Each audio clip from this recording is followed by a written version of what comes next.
Depuis plusieurs années, la Bretagne, loin des préoccupations de l'Élysée, est confrontée à un problème que beaucoup pensaient réservé aux grandes métropoles, le mal-logement.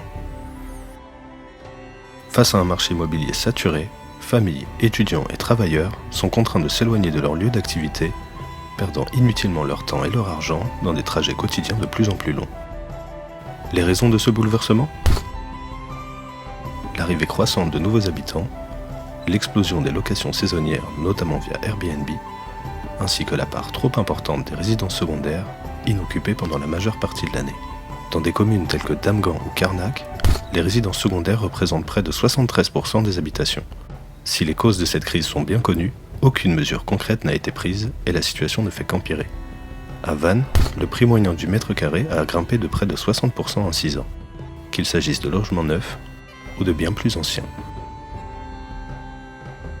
À ce jour, c'est le littoral breton tout entier qui est impacté par ce phénomène, se propageant peu à peu jusque dans les terres. Afin de pallier cette pénurie de logements, plusieurs solutions sont envisageables.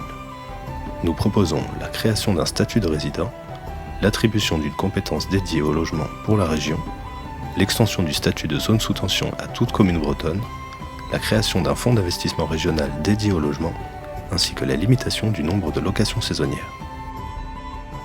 Cette crise qui touche la Bretagne ne peut être résolue que par des mesures régionales, ainsi que par la volonté des Bretons. Pour une Bretagne émancipée, écologique et solidaire, rejoignez-nous sur partibreton.bzh ou sur tous vos réseaux sociaux.